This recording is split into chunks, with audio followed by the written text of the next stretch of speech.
Les damos la El audio bienvenida en nombre del centro. Centro PEN Argentina y de su Comité por la Libertad y la Responsabilidad de la Palabra, en articulación con Lectura Mundi y la Universidad de San Martín. El diálogo de hoy girará en torno al tema de la poesía. Participarán en este diálogo Graciela Maturo y Aldo Parfeniuk. Sí. Graciela nació en Santa Fe, escritora y doctora en letras, es profesora universitaria e investigadora principal del CONICET. Se define como una teórica de la poesía. Dirige el Centro de Estudios Poéticos Alesia y es miembro honorario del Centro de Estudios Filosóficos ANCBA. Su obra publicada ha recibido numerosos premios. El del Gobierno de la Ciudad de Buenos Aires a la obra inédita, el del concurso Rubén Darío de la OEA, el Premio Internacional Cacique Warren, el de la Academia Argentina de Letras, el Premio Echeverría y el Premio de Honor de la SADE, entre otros. Aldo Parfeniuk nació y vive en Carlos Paz, Córdoba. Es licenciado en Filosofía y magíster en Comunicación y Cultura Contemporánea, con una tesis sobre el lugar social de la poesía. Durante 25 años enseñó Antropología Cultural y Metodología de la Investigación en la Facultad de Lenguas de la Universidad Nacional de Córdoba. Integra el comité académico de la Maestría en Literaturas y Culturas Comparadas de esa facultad. Es poeta y ensayista. Ha publicado una veintena de libros. Por su labor obtuvo premios en el país y en el extranjero. En primera instancia, entonces, le damos la palabra a Graciela Maturo. Comenzamos escuchándola a ella. Adelante, por favor. Bueno, muchas gracias por esta iniciativa que han tenido los integrantes del PEN y la Universidad de San Martín, pero personalmente, especialmente a Leopoldo Castilla, que es quien me ha convocado, el primero que me ha convocado a este diálogo. Bueno, también estoy muy contenta de compartirlo justamente con Aldo Parfeniuk, con quien somos amigos hace años y sobre todo hemos compartido el interés por la teoría poética. Pero yo te quise corregir que yo no, al contrario, yo no me quiero presentar como profesora, sino siempre me presento como poeta. De ahí la calificación que me deja como poeta es otro cantar, ¿no? Pero yo, por mi actitud filosófica, me defino como poeta. Espero que se entienda a través de lo que voy a decir. Entonces, como poeta, a veces recurro a mis conocimientos filosóficos y como filósofa me presento como poeta. O sea que todos tenemos, en el fondo, todo ser humano, definido por Aristóteles como el animal racional, todos tenemos una mente racional y una mente intuitiva. Lo que ocurre es que a veces la mente intuitiva queda desconsiderada aún por los poetas, hasta que descubren ese viraje que pueden hacer a otro modo de pensamiento, porque es otro modo de pensamiento el del poeta. Bueno, lo que quiero decir, para no extenderme, yo voy a leer algunas cosas porque soy muy habladora, tengo ese defecto. Entonces, lo que digo es que voy a hablar desde la razón poética, que no es el puro racionalismo, y desde el pensamiento complejo, que viene de la ciencia. No voy a dar una clase sobre estas dos cosas, ¿no? Pero para que no me ubiquen ni entre los filósofos del último cuarto del siglo XX, que dijeron que toda la crisis de la modernidad actual venían de la razón y de la ciencia, y entonces lo impugnaron. y abrían las puertas a un supuesto irracionalismo. Yo no me identifico con ellos, en absoluto. Son Derrida, Foucault, Bátimo, Lyotard, no sé si son familiares esos nombres para ustedes o no, pero bueno, no me identifico con los postmodernos, por eso hablo de transmodernidad en América. Y ahora, punto, porque eso era solamente para que sepan que ni soy una racionalista, racionales, vuelvo a decirlo, somos todos, pero no soy racionalista filosóficamente, ni tampoco soy irracionalista, ¿m? Que impugnan a la razón y a la ciencia, porque la razón es un bien del hombre. Punto. Entonces ahora empiezo a hablar sobre la poesía, que ese fue el tema inicial al que me convocó Teuco Castilla, y después me lo ratificó María Casiraghi, muy gentilmente. Entonces yo no sabía que teníamos que hablar de responsabilidad y libertad. Pero quiero también decir que con todo gusto, si tenemos unos minutos para el diálogo, con todo gusto abordaré ese tema porque para mí son valores muy importantes, tanto la libertad como la responsabilidad frente a la palabra. Entonces, ahora me limitaré a decir algo sobre el poetizar. Siempre prefiero hablar de poetizar más que de la poesía, porque la poesía es la consecuencia expresiva de una actitud humana, una tarea humana por excelencia, que es el poetizar. O sea que para mí no es la poesía algo contingente, casual. Sí, alguien puede escribir en un momento dado un poema perfecto, pero hay destinos poéticos, hay gente que ha dedicado su vida a la poesía.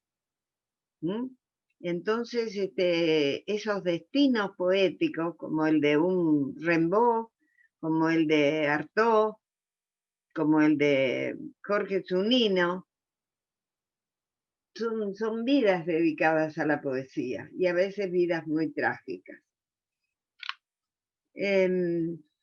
Enrique Lin, poeta chileno, había pedido que le ataran en los últimos tiempos, antes de morir, había pedido que le ataran una virome a la mano porque ya no tenía fuerza para tener la lapicera, ¿no?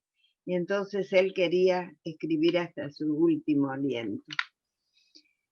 Bueno, poetizar entonces es una tarea del hombre y no un accidente del hombre. Y quiere decir que todos podrían llegar a poetizar, porque es una potencialidad del ser humano. Nada de lo que digo lo digo dogmáticamente, ni lo digo tampoco porque sí o porque a mí se me ocurra. Lo digo a través del largo trabajo que hice, primero reflexionando sobre mi propio poetizar, como podemos hacerlo todos nosotros, pero después dedicándome durante muchos años al estudio de los poetas, tanto clásicos como modernos. Entonces, en todos ellos, aún en los más aparentemente retirados de toda vida intuitiva o espiritual, en todos ellos siempre encuentro los rasgos de un poetizar que supera las barreras del racionalismo. Esa experiencia abarca modos de conocimiento que no son racionales, como por ejemplo el sueño. Escribe tanto sobre el sueño como la vida despierta, ¿no? Pero las dos cosas. Escribe sobre el sueño el poeta, escribe también sobre experiencias imaginarias, vivenciales. Recordemos que Rimbaud, en aquella famosa carta que escribió a Paul de Meny, decía el destino del poeta, y lo decía siendo muy joven, el destino del poeta es se faire voyant, hacerse vidente, es decir, poner en juego potencialidades del hombre que no tienen nada que ver con la razón, ¿no? Vuelvo a decirlo, abro el paraguas porque siempre existe la tendencia a las etiquetas, ¿no? El que no es progresista es de derecha, el que habla de modos de conocimientos no racionales es un irracionalista. No, no. El poeta necesita de la razón para dar cuenta de lo irracional que hay en él. Y a veces ese aspecto racional, muy a menudo, integra también el poema, sobre todo en la poesía moderna.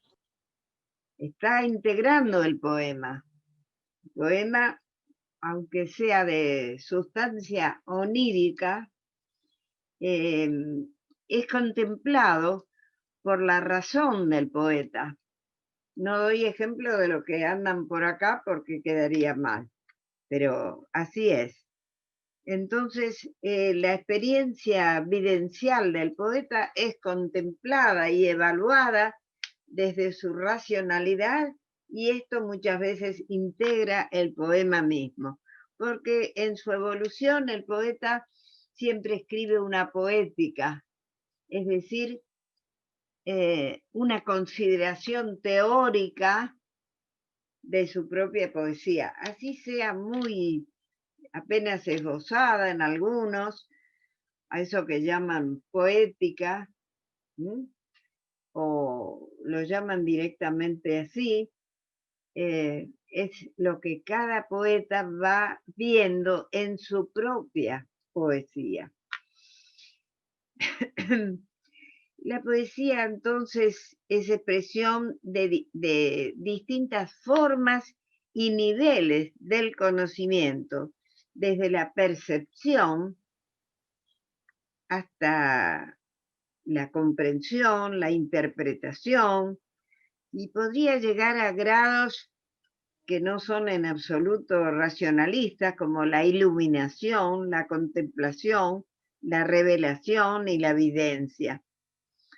En ese camino, que es no solamente la descripción del mundo, el relato también que entra en la poesía de su propia experiencia de vida, sino también su sentir, más que su pensar, su sentir, que es valorado por grandes filósofos, aquí no quiero hablar, es valorado como una facultad muy importante de la expresión poética.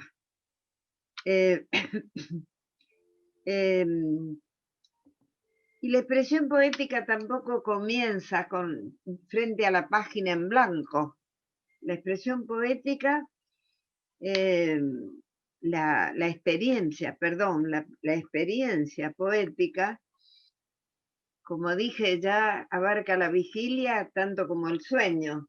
Un poco en broma los surrealistas ponían el cartelito cuando se iban a dormir, le poète travaille. Estaba el trabajo poético. Y bueno, y André Breton, que dio varias definiciones de lo que era la poesía, en su primer manifiesto dijo que la poesía era una actividad de escritura automática, o sea que el poeta era una especie de medium, escribía automáticamente, y todos en algún momento lo hemos usado como técnica, cuando no sabemos de qué vamos a hablar, pero hay un run run que anuncia el poema.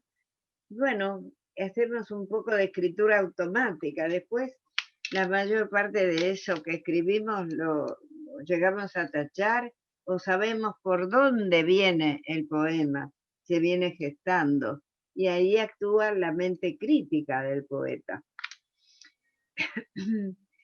O sea que el camino interior que emprende el poeta, el que asume con constancia, con intensidad, la palabra poética, pone en marcha un camino interior donde muestra su sentir, su pensar, su soñar, su adivinar, etc.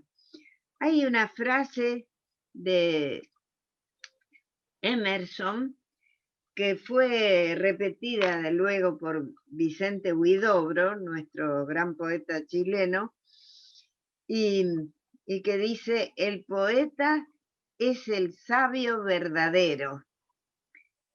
Frase que no debería ser leída literalmente, ¿no?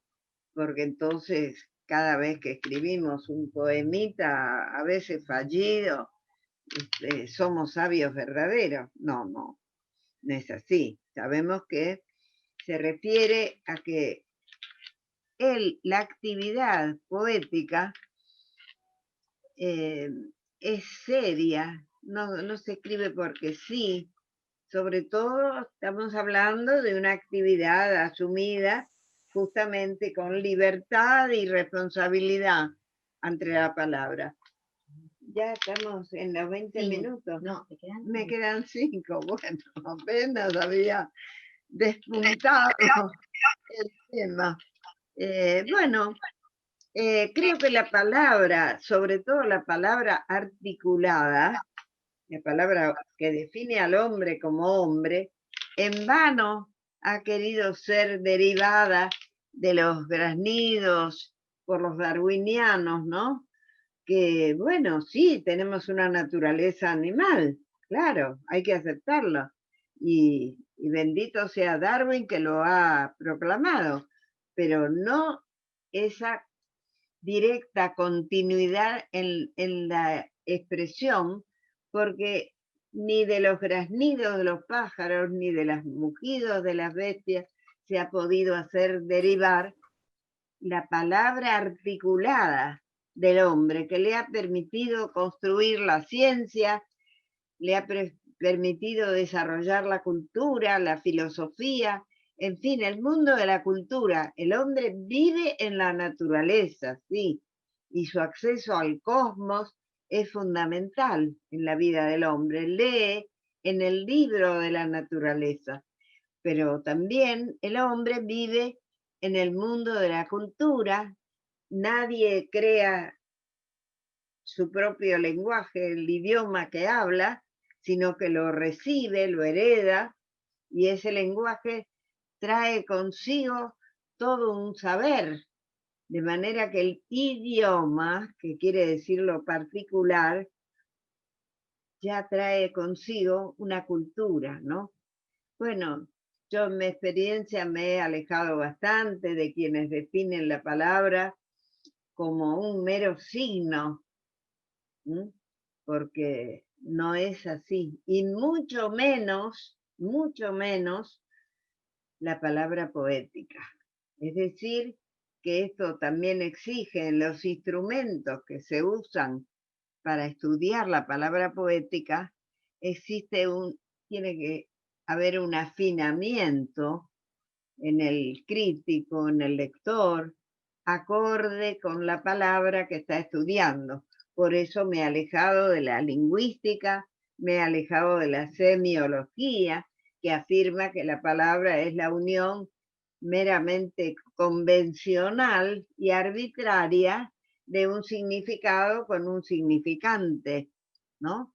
Eso no corre para la palabra de la poesía. O sea que, además de ser poeta, soy una teórica de la poesía. Ahí sí que lo acepto y sobrellevo esa doble dedicación.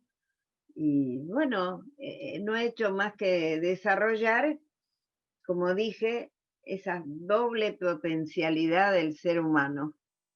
desarrollar su mente racional y desarrollar su mente intuitiva, que es la que va más del lado de la poesía.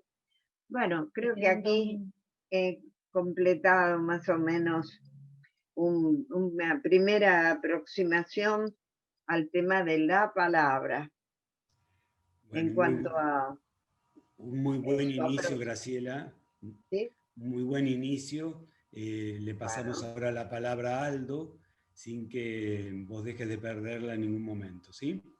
bueno, muy bien. Bueno, muchas gracias. Saludo para los que recién se integran.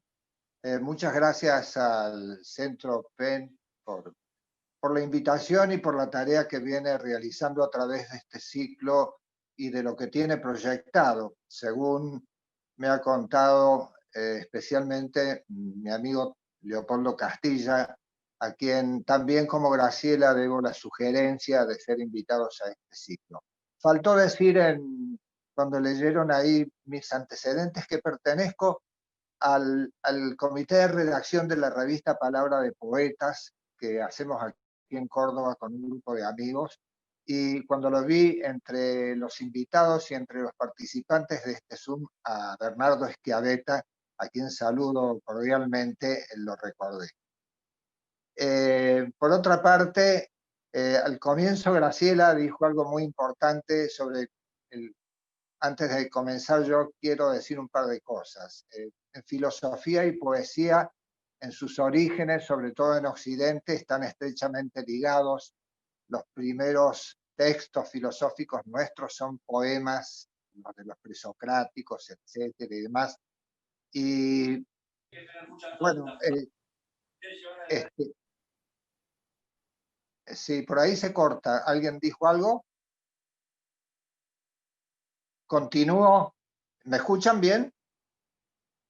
Sí, sí, te escuchamos. Gracias, Gustavo. No, lo que quería decir que siempre detrás de un gran poeta o de un poeta hay un filósofo. Yo creo que una gran poesía no se puede hacer si detrás no hay una gran idea filosófica. Y acabo de ver también a Rafael Oteriño ahí entre los invitados y entre los participantes de este ciclo, y yo cuando leí El Príncipe de la Fiesta, un texto, unos poemas inolvidables de Rafael, lo que me llamó la atención es la idea filosófica que está detrás de ese gran poema, y bueno, me sirve para ratificar una vez más que detrás de todo gran poeta siempre hay un gran filósofo. El que conoce la obra de Leopoldo Castilla, por ejemplo, también alguien a quien hemos leído casi todos los que estamos aquí, podemos ver lo mismo también, ¿no?, en su obra. Bueno, con una invocación poética comienzo yo diciendo, con dos líneas de una poeta cordobesa, Edith Vera, la palabra, esa bala de plata, siempre montada en el anca del aire.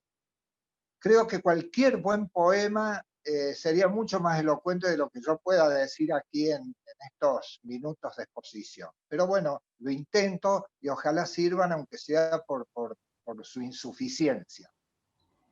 La libertad de la palabra en poesía es la mayor de las libertades. En su tarea, el poeta no demanda otra función que no sea responderle a su instinto, a su naturaleza creadora, a su naturaleza de artista.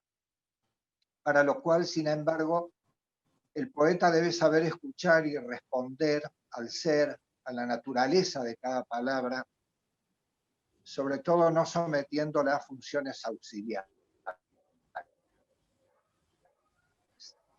En la voz del poeta, palabra es más palabra que nunca. En cuanto a la responsabilidad, siendo la palabra una construcción social, cultural, una buena parte de su vida puede estar más o menos disponible como zona liberada y otra buena parte cubierta de significados endurecidos o definitivos ya. El diálogo entre lo más sensible de la palabra y lo más profundo y radical del hombre hacen la poesía, dentro de la cual conviven todas las poesías, de ayer, hoy y siempre. altas, bajas, cerradas y abiertas. Un poco como la música en relación a las músicas. Al trabajar con palabras, el poeta trabaja con un material altamente inestable, por así decirlo, y vivo, que una vez fijado en el soporte, continuará moviéndose y transformando en su movimiento y permanentemente en parte su ser y en parte sus significados. En tanto literatura, la poesía depende también de la escritura, pero también depende de cómo, cuándo y por quiénes sea leída. Por eso, en las palabras dichas o escuchadas, puede haber, de hecho hay, muchas y muy diferentes cosas. También diría que hablar de libertad y responsabilidad en la palabra, de la poesía y por lo tanto de los poetas, es una buena paradoja, puesto que el poeta en tanto artista debe crear con sus palabras en plena libertad y más allá de cualquier responsabilidad que represente un obstáculo a esa libertad. Por aquello que decía Roberto Juarros cuando hablaba sobre la transdisciplinariedad, el de la poesía de palabras, es el lenguaje axial que atraviesa los restantes discursos o usos, garantizando la libertad de las palabras antes de sus usos instrumentales, como recién decía.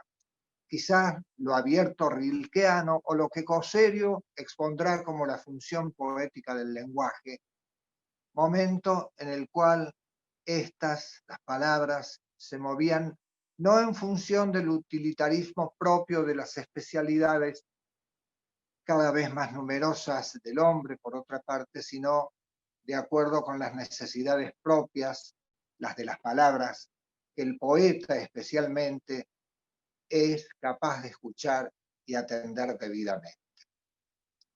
Y en esto tiene que ver la ficción, según es el poema, por supuesto, desde cuya mentira el artista es más creíble que cualquier otro usuario de la palabra, puesto que, como diría Nietzsche, él miente sin ocultar que lo suyo es una ficción, una mentira, y esto es todo lo contrario de lo que hacen quienes mienten diciendo que hablan desde la verdad, es decir, desde legitimadas certezas racionales.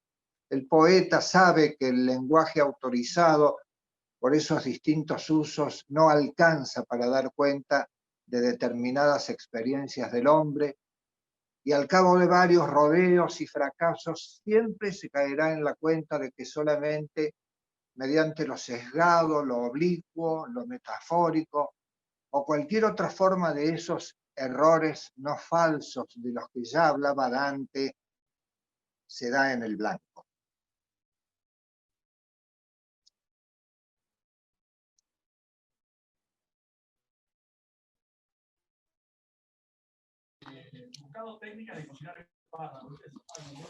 Bueno, yo más leído.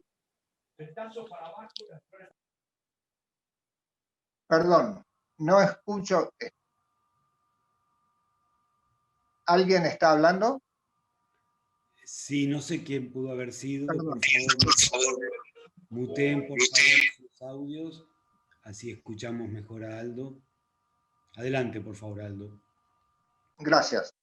Bueno, no, decía que por lo que yo tengo más leído en estos últimos tiempos, por lo que he leído en los poetas latinoamericanos y especialmente argentinos, y sobre todo de provincias, puedo decir que contradiciendo en buena medida, por ejemplo, la preceptiva malarmeana, que menciono por todo lo que significa, que también establece, por ejemplo, dejar en absoluta libertad a las palabras, sobre todo en tantos significantes.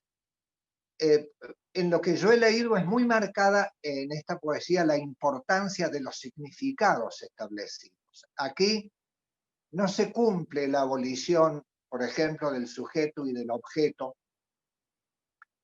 Se trabaja, por lo tanto, desde ellos y hacia ellos. Por ejemplo, intentando decir algo más de lo ya conocido sobre un lugar, un sentimiento, un hecho social, y muchas veces echando mano a palabras claves de los particularismos culturales, como las voces, la sintaxis o la respiración y las mismas tonadas regionales, presentes a veces por la sintaxis seleccionada y por todo lo que culturalmente está integrado a la experiencia del poeta.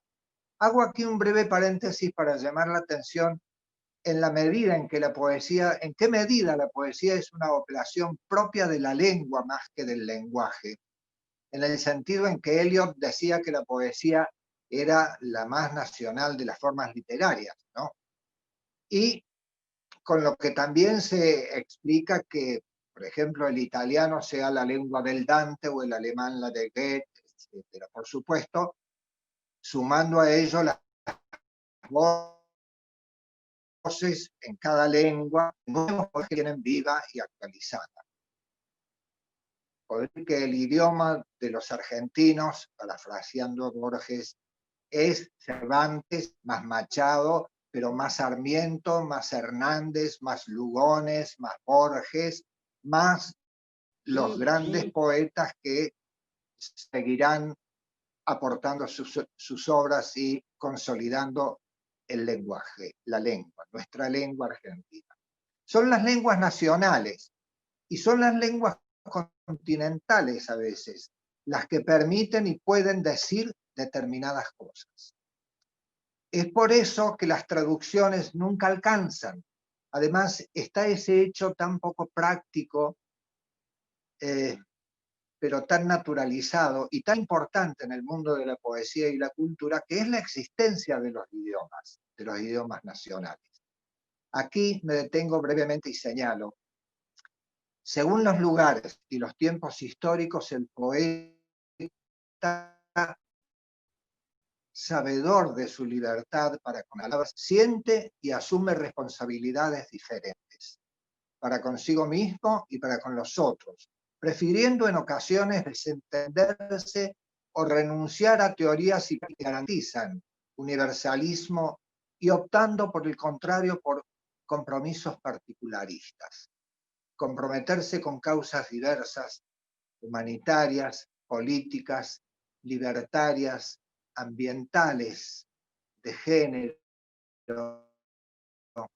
y demás, eso encrucijada que abre el pensamiento a este cruce de libertad y responsabilidad que debe medirse indudablemente en función de contextos y épocas. Al respecto, y desde mi percepción del mundo de la vida, considero que estamos viviendo una época en la que muchas de las grandes carencias son originadas por la sobreabundancia, diría, tóxica de lo mismo que necesitamos. Una sobreabundancia desvirtuada por su propia metástasis. Carecemos de verdadera información por exceso y manipulación de la información. Pues ya nada es arte porque todo es arte. Como nada es política porque todo es política.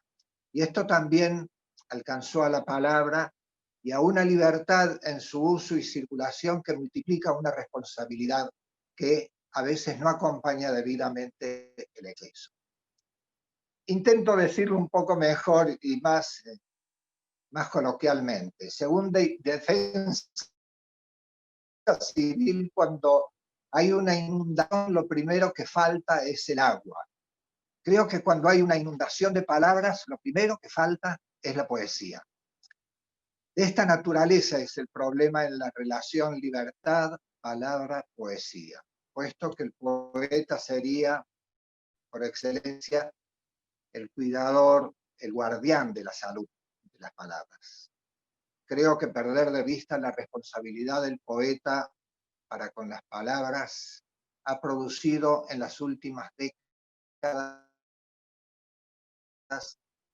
esta suerte de inflación poético-verbal que extremando un poco la figura, hace que también poeta y poesía corren serios riesgos por una proliferación descontrolada que llevaría a que nada sea poesía, pero, como decía Baudrillard, por exceso, metástasis y autofagia. La disputa de nuestra época es por la cantidad y no por la calidad, y esto incluye a las palabras, en todos los órdenes. Importa más hablar que el oponente político, importa más que cada autor escriba y publique mucho más en libros o redes, etc. Creo también firmemente que el poeta es dicho, es hablado por su época, su entorno, su cultura y por su lenguaje, por lo que no sorprende que prevalezca en la sociedad una poesía liviana, de bajo impacto y sin grandes marcas de distinción. Y ya parece de otra época el paradigma del poeta que se entregaba, que se dejaba vencer por la palabra, para entonces recién escribir y publicar. Por eso quizás sea necesario hoy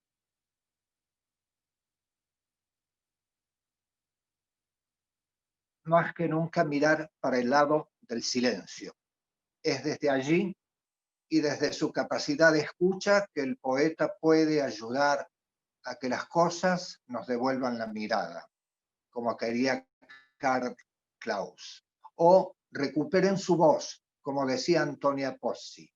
Yo sé lo que significa poner toda el alma en los ojos y beber el alma de las cosas torturadas en su gigantesco silencio, mudas hermanas en nuestro dolor. Aprovecho aquí, si me permiten, para mencionar que tal vez esta es una de las razones que ha llevado a este gran poeta que está dentro de este ciclo y de estas invitaciones, que es Leopoldo Castilla Teuco, a generar un movimiento de rescate de la naturaleza a través de la generación de bosques de la poesía, y a través de eso, curiosamente, y se ha presentado como una necesidad que de algún modo está floreciendo en todas partes, no solamente del país, sino de Latinoamérica, de establecer también finalmente que la naturaleza es sujeto de derecho, es una persona que nos habla, que no hemos escuchado y que nos está diciendo un montón de cosas, sobre todo aquí en Córdoba, donde ustedes saben que hemos tenido momentos, diría que dramáticos en los últimos tiempos con relación a esto. Así que, bueno, permítanme esta separata en el tema, pero tiene que ver estrechamente con lo que estamos conversando. 2 o 3 minutos más y termino, creo que estoy en tiempo todavía,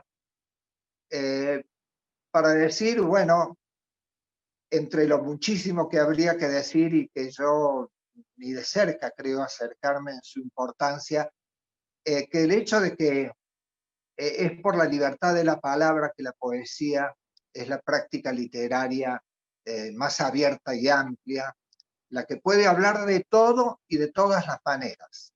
Que no sé si de cualquier manera, ¿no? En cuanto a la responsabilidad, y ahora viene esto, creo que como práctica y como producto tiene a su cargo la autosustentabilidad del lenguaje, por eso también estamos comprometidos con la autosustentabilidad de la naturaleza y con la variedad de la naturaleza del mismo modo que con la variedad de las lenguas nacionales, regionales y dialectales. El poeta yo creo que es el que regenera lo dañado del lenguaje, sobre todo eso dañado debido a los abusos, a los lugares comunes, a la mercantilización, a las distintas formas de mentira y todo lo que termina construyendo los discursos tóxicos que tanto la poesía, la palabra del poeta no es ni especializada ni auxiliar. Paradójicamente, yendo al caso concreto, Vemos que para destacarse hoy en el mundo de la poesía, y esto es algo que finalmente señalo también, hay que especializarse en el manejo de la palabra. La idea de una poesía para todos podrá ser muy democrática, pero se trata de un universo en el cual, cuando se generaliza, pierde los referentes concretos, es decir, esas grandes voces, que no son muchas, que son los grandes nombres que aparecen de vez en cuando. Por lo tanto, continúa la paradoja. La poesía lucha contra la especialización, pero desde otra especialización. No se llega, por ejemplo, a consumar el ideal malarmeano o cualquier otra perspectiva desde la ignorancia. A esas teorías hay que estudiarlas y aprenderlas. Y como tales, como teorías, cierran perfectamente y son fantásticas, pero en lo que se escribe y publica, y en lo que leemos, y en lo que leemos ampliamente, de manera extensiva, democráticamente, no a través de las 2 o 3 grandes figuras, suele haber muy poco de esas teorías.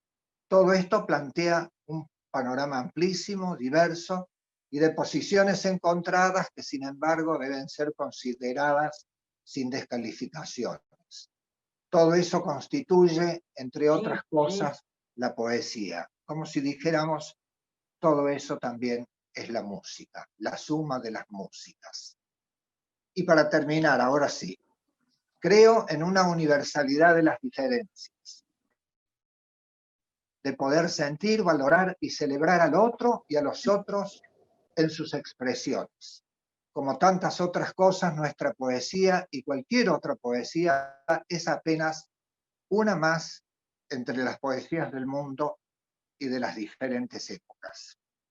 Bueno, esto es todo lo que pude escribir para decirles de esta manera. Muchas gracias, Aldo. Ahora convocamos y cedemos también la palabra a los miembros del comité, lo mismo que a Graciela, como para abrir un espacio más amplio de reflexiones en torno a lo que ustedes nos han presentado.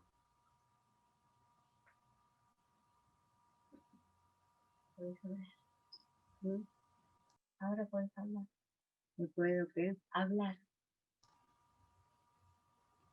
Bueno, no sé si a nosotros nos estás convocando. Tanto a vos como al comité, sí. Bueno, yo he apreciado la exposición de Aldo, he tenido muchas coincidencias, en general coincido con lo que él expone, y también tengo algunos matices de diferencia. Por ejemplo, no sé si has dicho que la poesía era una variedad de la literatura. Yo considero que la poesía no es nunca literatura. La poesía es la génesis de la expresión, no es un género más de la literatura. Y la expresión literatura en general me siento un poco alejada, porque literatura es una palabra surgida en los 200 últimos años de la cultura occidental europea. Nosotros, nos guste o no, estamos muy formados en Europa. No podemos ahora, después de haber leído tanto a los europeos, haberlos estudiado en su historia, en su cultura, en su arte, en su poesía, venir a decir que todo eso no nos pertenece, no, estamos formados por eso. Por mi parte, leí antes a los simbolistas franceses que a los modernistas que son sus discípulos, ¿no? Bueno, pero quiero decir, no se trata de eso, sino que la poesía es la génesis de todos los géneros literarios, ¿no? Y la palabra literatura, por ejemplo, no se podría aplicar a Homero ni tampoco a los presocráticos, no hacen literatura, ¿no? Ni tampoco a Safo, a los poetas líricos antiguos, no se les puede decir que hacen literatura. Esta es una palabra que es equívoca. Litera, letra, está ligada a la última fase de la modernidad europea.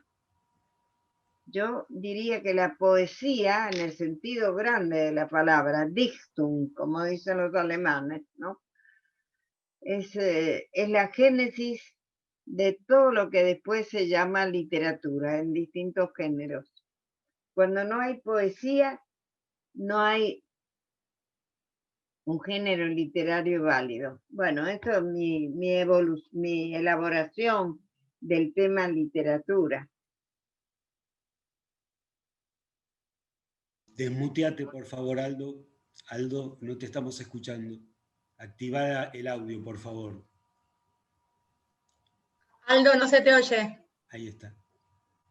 Sí, Ahí. quería aclarar, Graciela, que yo pienso exactamente que vos con relación a la poesía. En algún momento compartí ahí en lo que dije lo que pensaba Roberto Juarros cuando él hablaba de la poesía como el lenguaje de la transdisciplinariedad, es decir, como el único lenguaje que podía atravesar todas las disciplinas porque no estaba comprometido con ningún otro lenguaje especializado o auxiliar.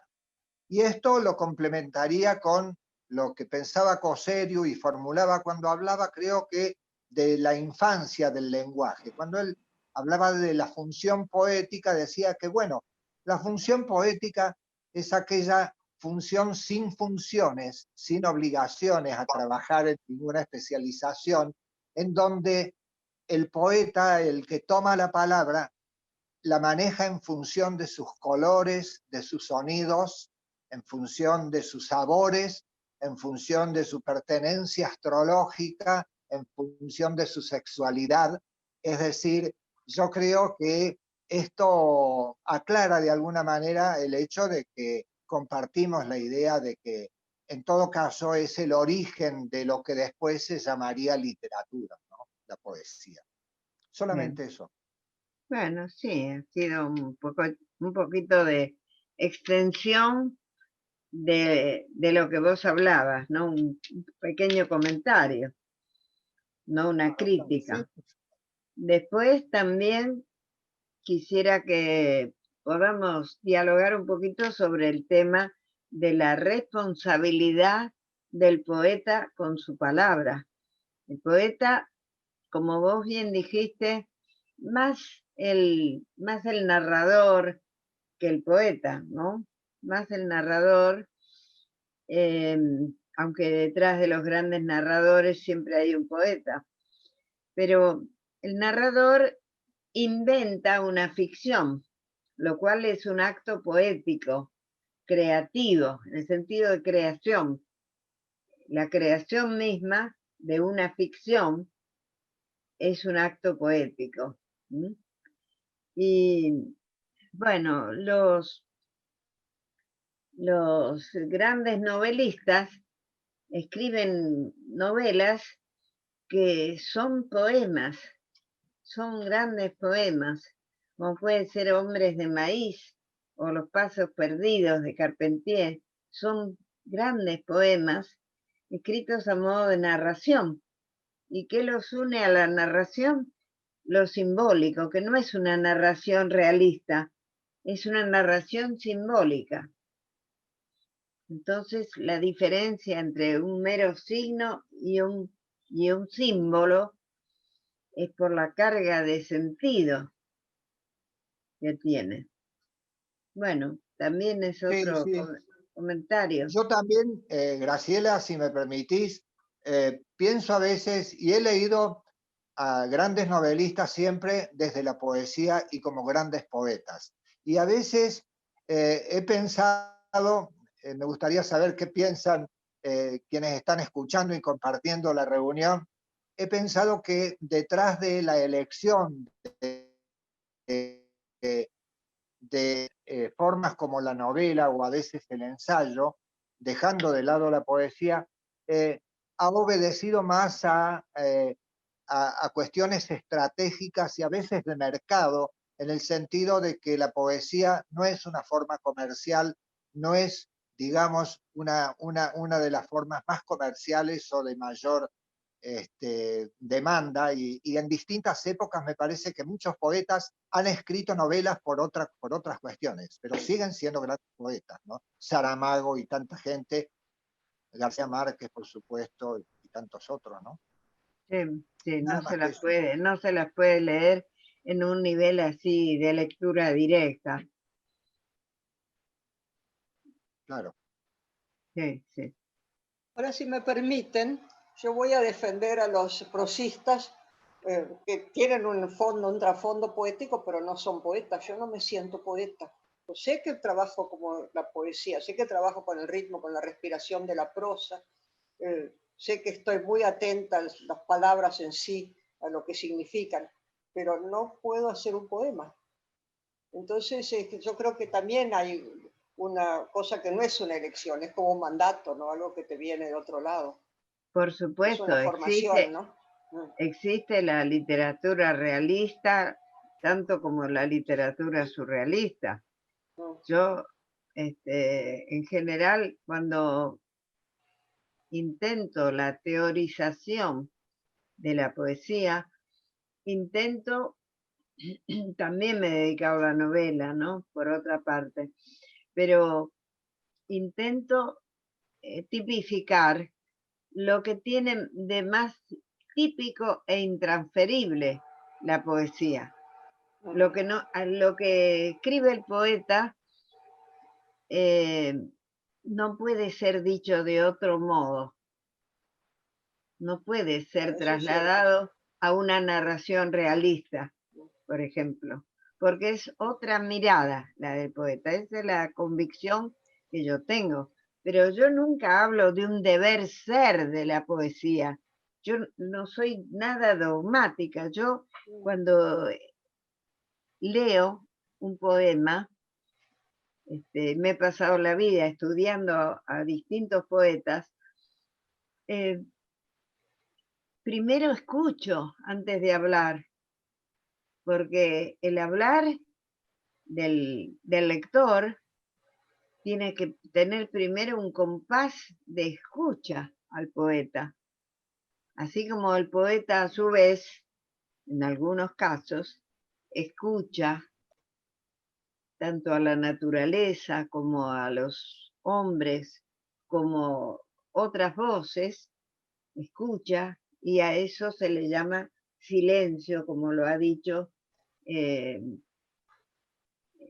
Aldo, has dicho muy bien, ¿no? Que el silencio es parte de la tarea del poeta.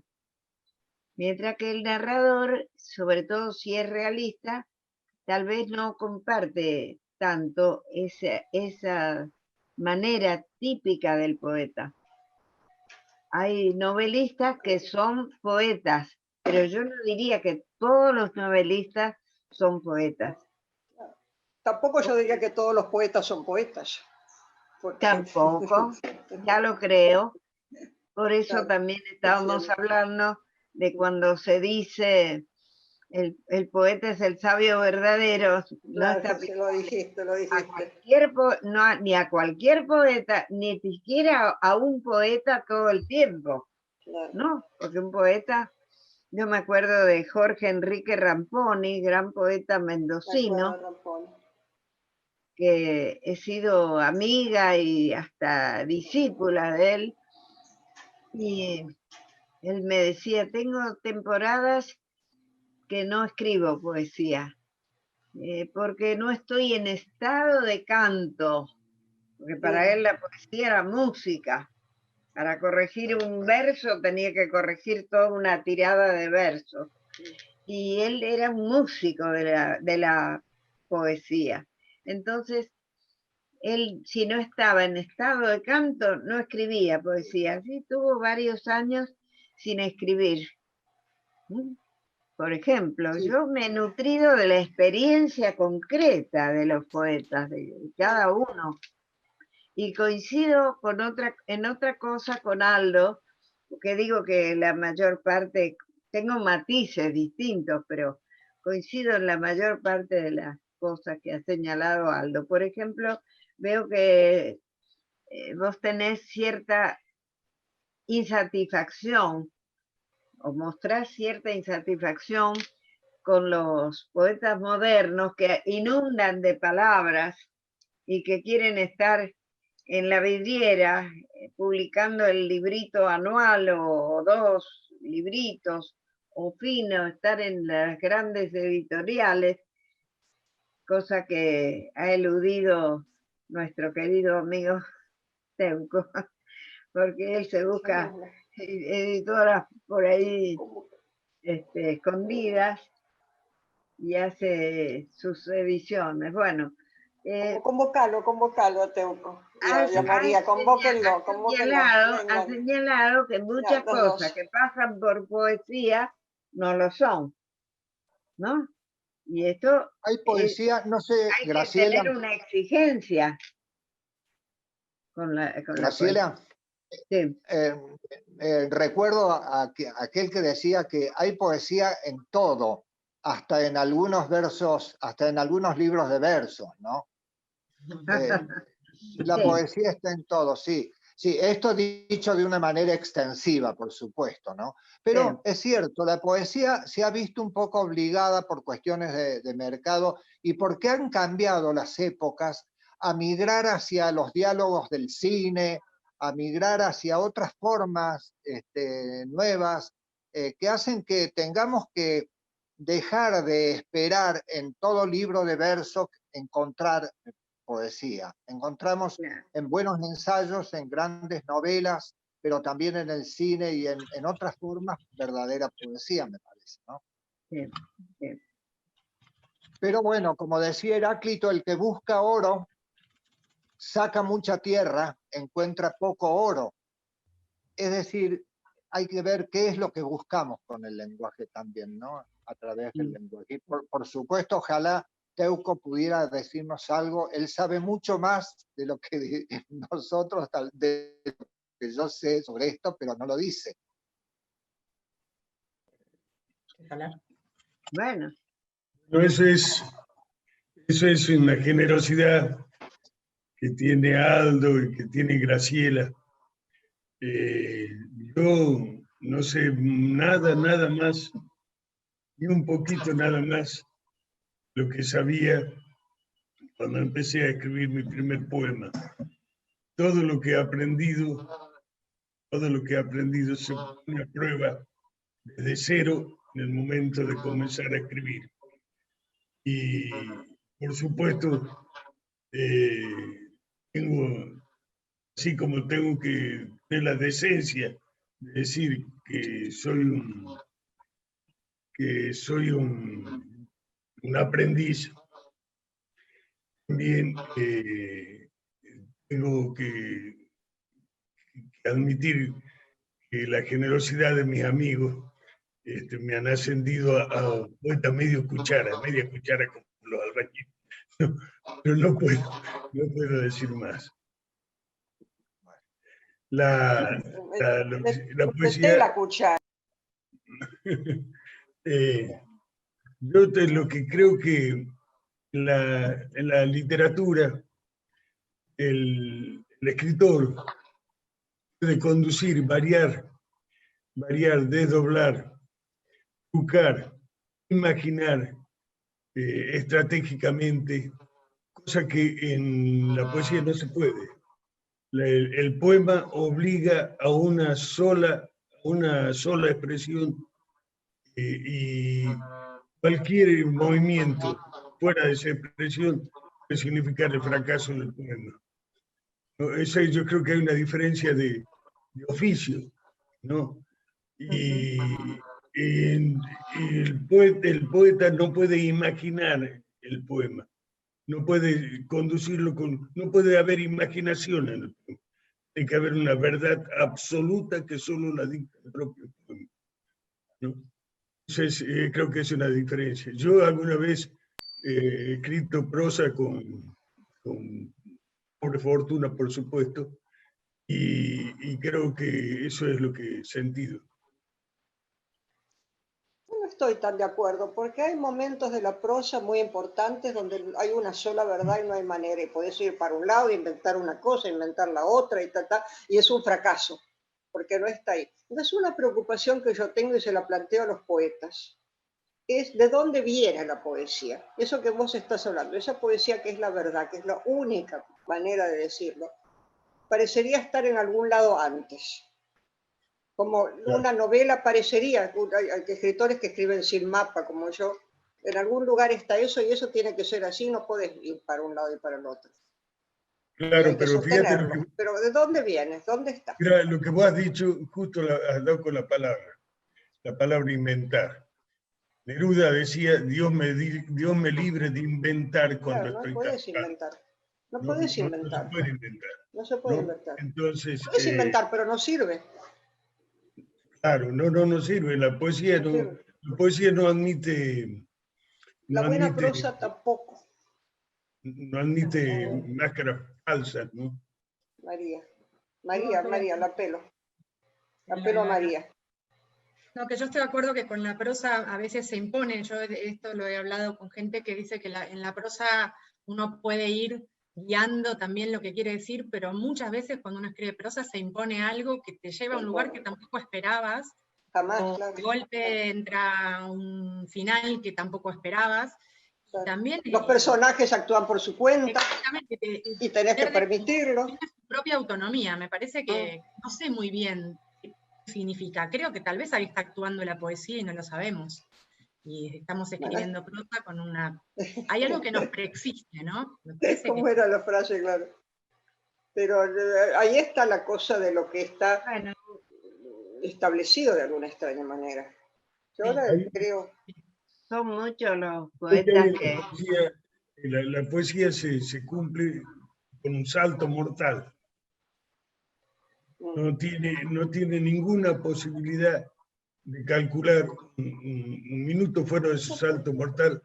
Es el origen, el vuelo, el golpe de la poesía, claro.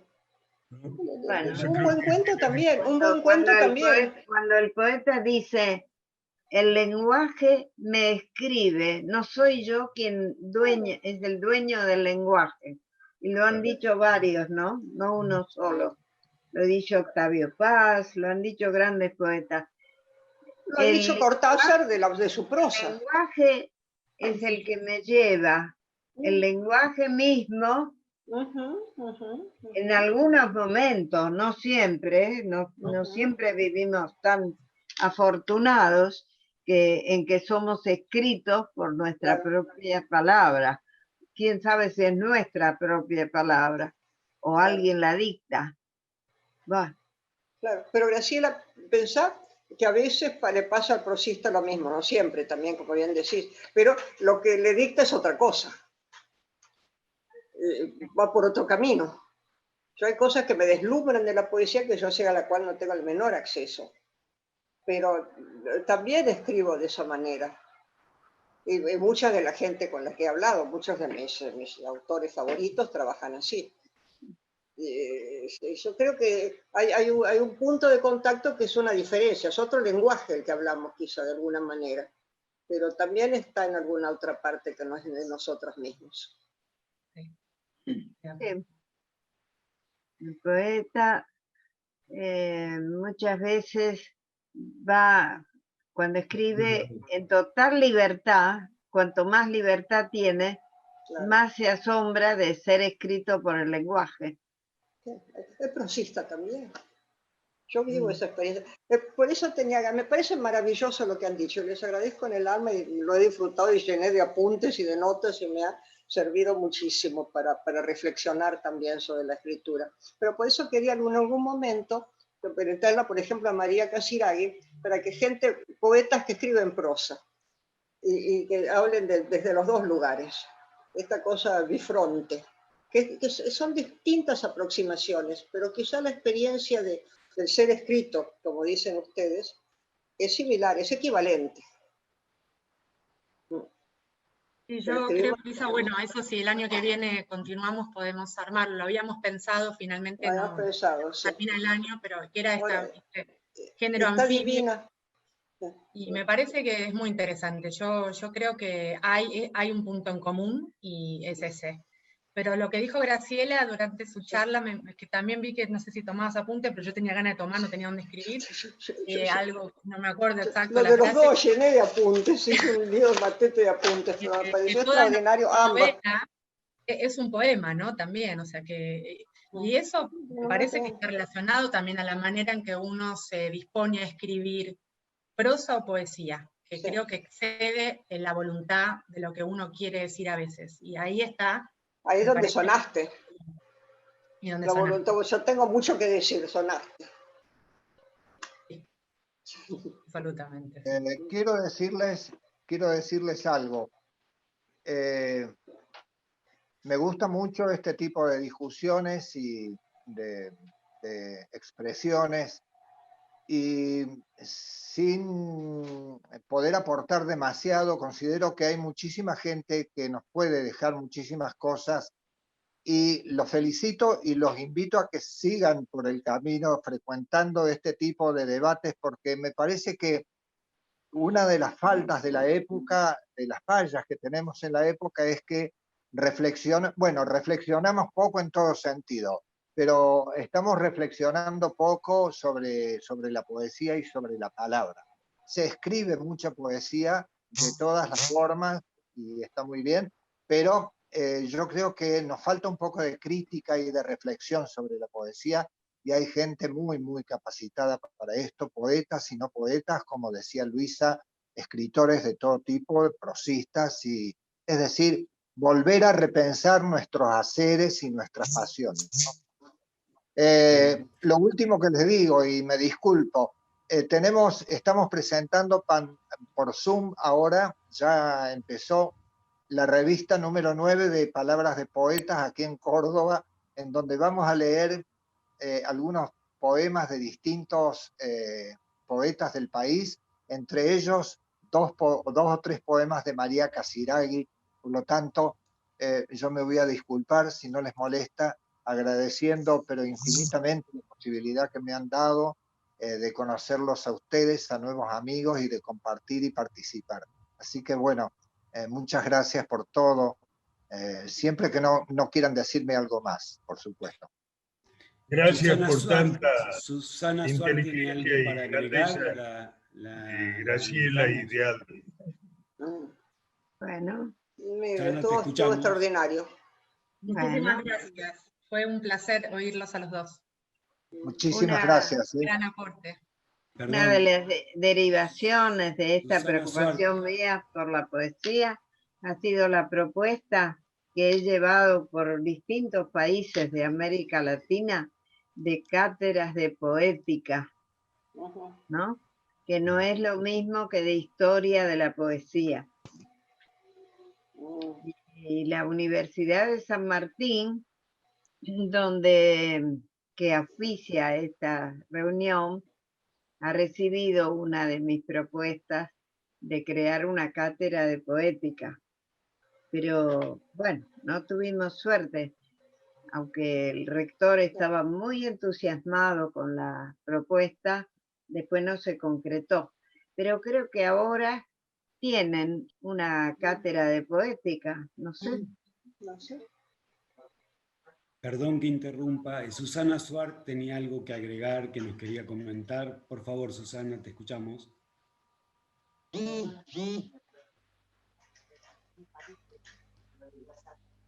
Yo no la veo, Susana Suárez. Tampoco. Hola, no tengo cámara, pero se escucha. Ah, Te escuchamos.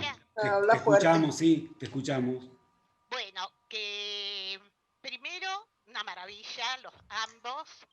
Quiero decir un segundo, Graciela Maturo fue mi profesora en letras y es una maestra para mí, que hace mucho que no nos vemos. Muchas gracias, Susana. No te veo, pero veo tu nombre. Ahora, el poeta, creo que está como muy, seguimos como romantizando, porque pienso un poco con lo último que se decía, ¿no?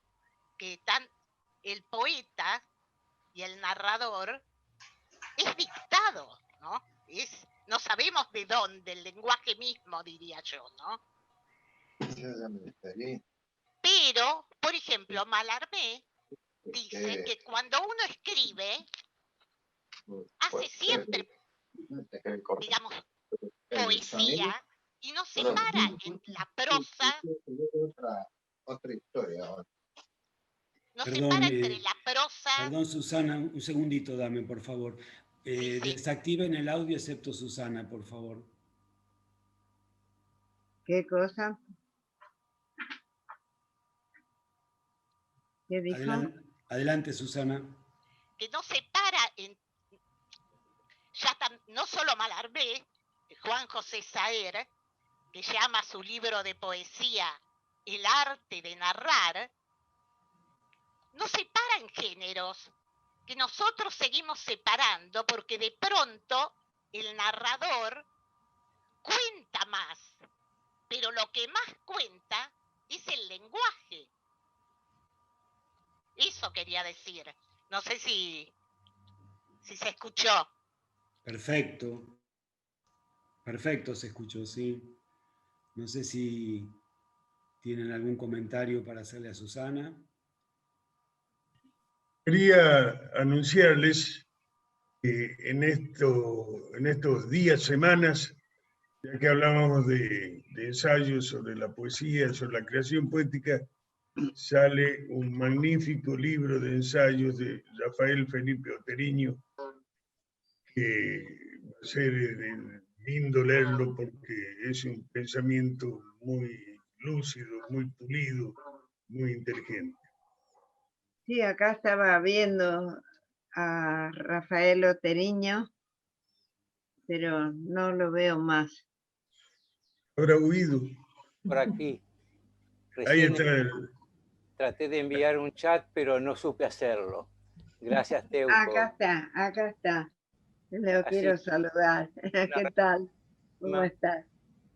Nos vamos llenos de temas para reflexionar. Yo también hice apuntes y me llevo un material para pensar, porque quedó de entrada, dijiste, Graciela, hablaste de Rimbaud y de aquello de ser vidente. Y después al terminar dijiste que la poesía nunca importa un deber ser. Entonces acá Claro. nos lleva al punto central de la convocatoria, esto de libertad y responsabilidad de la palabra. Sí, un poco se equilibran las dos palabras, ¿no? Porque son cosas bastante distintas. La libertad es abierta, la responsabilidad la cierra un poco, esa libertad. Justamente la equilibra, ¿eh?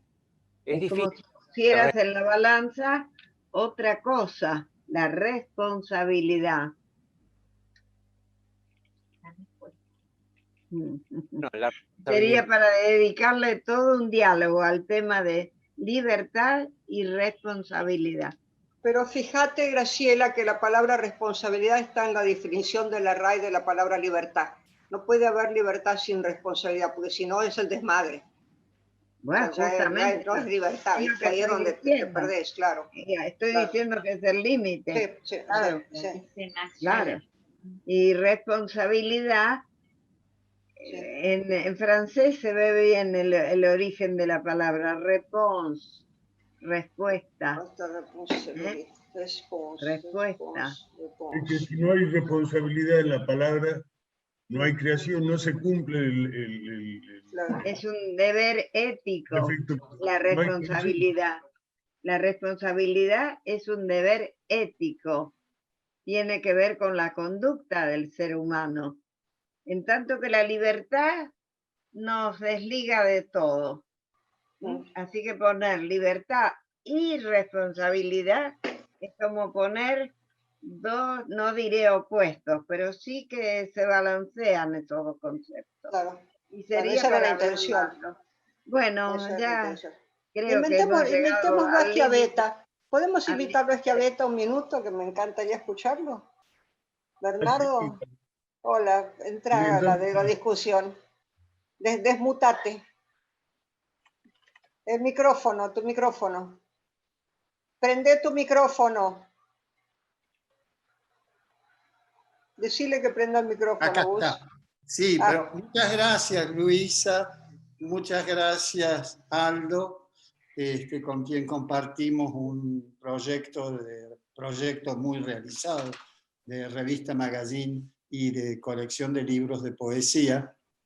He estado realmente encantado, y creo que es la buena palabra, por la intervención de Graciela Maturo y luego de Aldo, porque todos ustedes han hablado de algo, alguien identificado a menudo con el lenguaje, que habla a través de la verdadera escritura, que sea poética o que sea de otro género, como en el caso de Luisa, y que el muy mentado Mallarmé, del cual ya hemos hablado, lo encontró en un artículo de Edgar Allan Poe que se llama La filosofía de la composición, en la que él entendió a su manera que el poeta no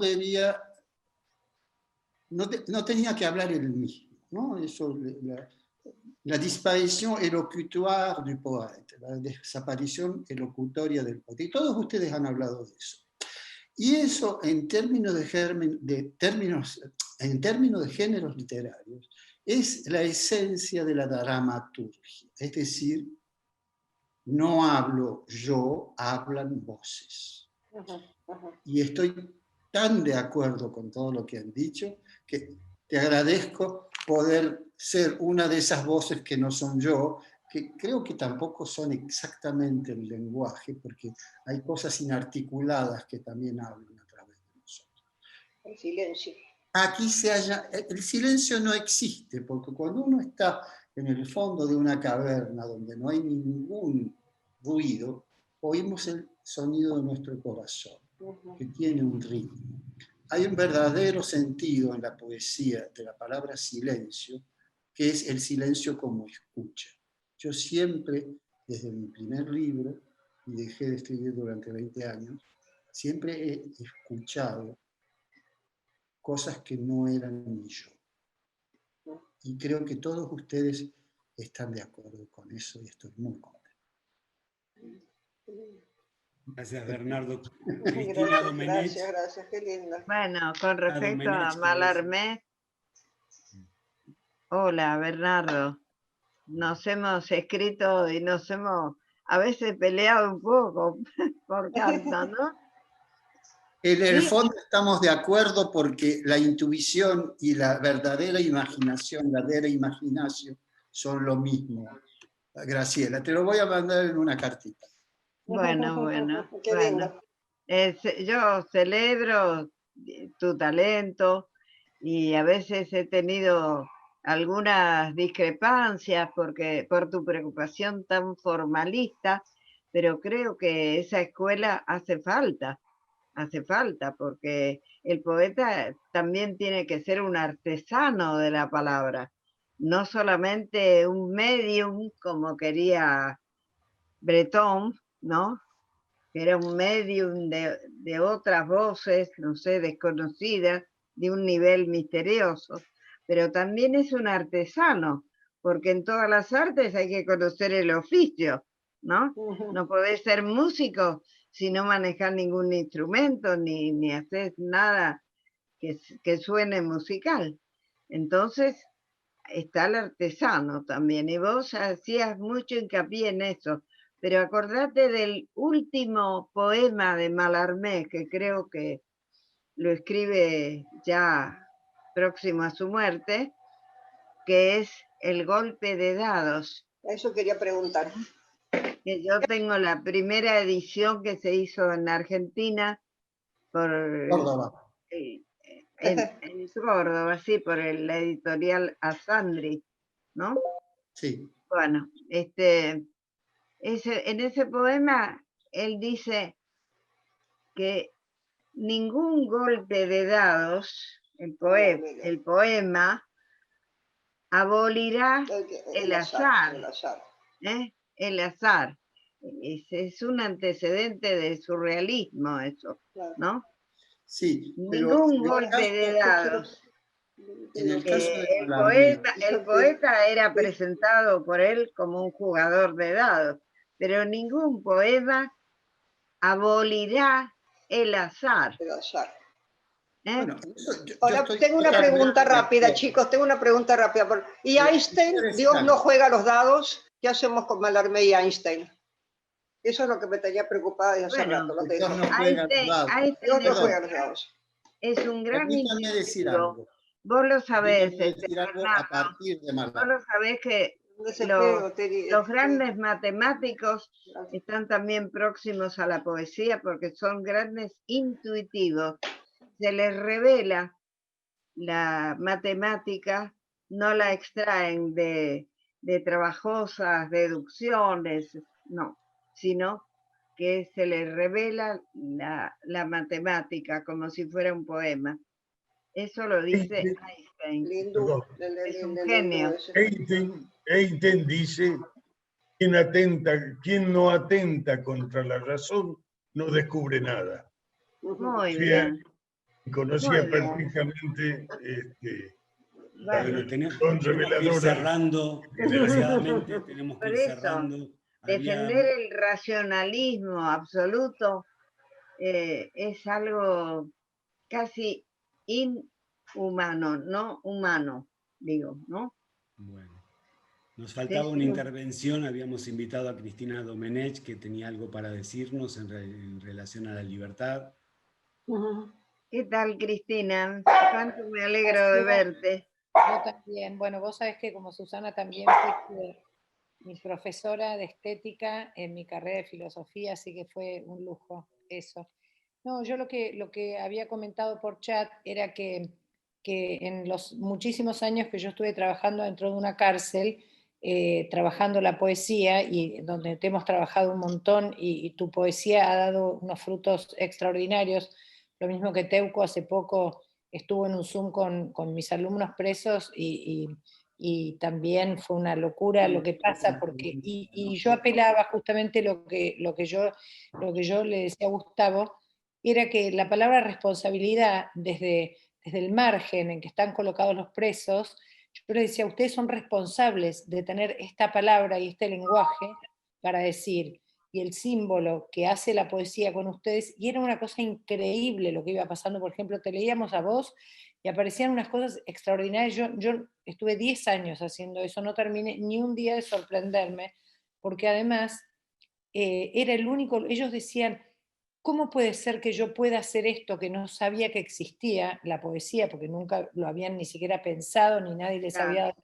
esa mano ni esa herramienta, y me pase esto, que yo no puedo controlar, porque yo podía controlar todo cuando salía a robar, pero yo agarro un lápiz y me pasa una cosa increíble, y digo, bueno, de eso hacete cargo. Se hacían más cargo de los poemas que existían antes que de lo que habían cometido por lo que estaban presos. Y por otro lado, un día, un preso vino, un alumno nuevo, llegó a la clase, y después a la clase siguiente nos contó que su plan era pegarle un puntazo en un pulmón a su compañero de celda para arreglar un problema, que cuando estaba ya con su punta afilada y armada, dijo, ¿cómo yo voy a clavarle una punta a nadie si escribí un poema? Yo no sabía ni que eso existía. Y la poesía ahí adentro hizo que dejaran de lastimarse, por ejemplo, que se reconocieran, pero la palabra responsabilidad fue lo que conducía todo el laburo. Así que Qué maravilla. Yo creo que fue una de las últimas veces que nos vimos cuando vos me llevaste a la cárcel y conocí a varios de esos muchachos que me regalaron su edición artesanal de poemas, conducida por vos y por tu ayudante. ¿Recordás? Sí, esta claro. tarde, una tarde memorable que pasamos en la cárcel. Sí, sí, ¿cómo no me voy a acordar? Una cosa Bueno. extraordinaria. Esto es riquísimo y daría para seguir horas charlando y dialogando. Ya lo creo, ya lo creo. Agradecemos especialmente, bueno, a Graciela y a Aldo por este diálogo que la verdad fue fuera de serie, y también a todos los participantes, todos los que han hablado y los que han estado presentes. Así que, bueno, creo que todos estaremos de acuerdo en que fue riquísimo esto. Los invitamos a todos a nuestro próximo encuentro, que tendrá características distintas a los habituales. Será una maratón de microrelatos sobre la libertad y la responsabilidad de la palabra, donde, bueno, Luisa tendrá un rol muy especial, ¿cierto? Así que yo les diría que no se la pierdan. Sería dentro de 2 semanas, el jueves 26 de noviembre, en el horario de siempre, las 18 horas. Luisa, invitamos a poetas y poetas, hombres y mujeres, a aproximarse al microrelato, que está muy cerca del haiku y de los poemas. Así que ahí entra un poco el contacto de la prosa con la poesía. Bueno, entra en muchos lados, pero ahí entra de una manera especial, en la brevedad del microrelato. Es el cumpleaños de Luisa Valenzuela, cosa que oculta. Vamos a soplar Eso no solamente oculta, está aterrada, así que no se dice. No hoy, el día de los microrelatos cumpleaños, así que ahí festejamos. Bueno, es un regalo que me hizo Penn para que me divierta un rato, pero me encantan estos diálogos mucho. Bueno, no sé si más, pero me encantan estos diálogos. Así que para mí es un cumpleaños cada jueves que me toca uno de ¿Es estos hoy tu diálogos. cumpleaños? No, el próximo. No, es el otro, es el 26, pero no cumplo años. Yo no cumplo más años, chicos. ¿Cómo voy a seguir cumpliendo años? Borro. Ya empieza la cuenta regresiva. No, Así que eso por olvídenlo. favor. Entonces, gracias a todos. Tenemos que ir despidiéndonos. Muchas gracias. Y yo cumplo con mi palabra. Yo cumplo con la responsabilidad de la palabra. Yo cumplo con la libertad, pero no años. Bernardo, espero tus noticias. Hermoso, hermoso. Un lujo. Muchas gracias. Rafael, lo mismo. Graciela, ya Rafael es muy parco. Todos los que están acá, qué lindo. Chao, Bernardo. Chao. Está cantado. Chao, Cristinita. Chao. Bueno, Aldo ya se ha ido. Bueno, muchas gracias por estar ahí, Amalia. Bueno, Rafael, espero que sigamos escribiéndonos, pero no seas tan telegráfico. Lo haremos con mayor extensión. Estoy muy agradecido por esto. Ha sido un encuentro, pero espléndido. Bueno, me encanta oír eso de vos. Sabés lo mucho que te aprecio como amigo, como poeta, como alguien que reflexiona sobre la poesía. Tu último libro es precioso. Es un ensayo muy bien escrito, pero bien escrito no solo en lo formal, ¿no? Hay algo más, siempre en lo bien escrito. Recién Teuco decía, se llama Continuidad de la Poesía, el libro que está en este momento en prensa. Oh, qué lindo. Yo tengo también un libro en prensa, pero que la editorial lo pospuso para el año que viene. Entonces me obliga a vivir un año más. Bueno. Alfredo Luna, te estoy viendo, ¿eh? ¿A quién? Alfredo Luna está por ahí. Bienvenido finalmente al Zoom, que no podía entrar. Alfredo Luna, ¿cómo estás? Ahí está Euge, ahí, mira. Euge. Bueno, un abrazo. Saludo, Bernardo, porque nos estamos conociendo. Sí, por fin nos vemos y hablamos al mismo tiempo, cosa que nunca ha pasado hasta ahora. Los rostros eran desconocidos. Sí, realmente. Un gran abrazo. Ha sido mucha suerte, Bernardo. Besos para todos y muchas gracias por invitarme a este diálogo. Ha sido un lujo muy, muy rico para mí. Bueno.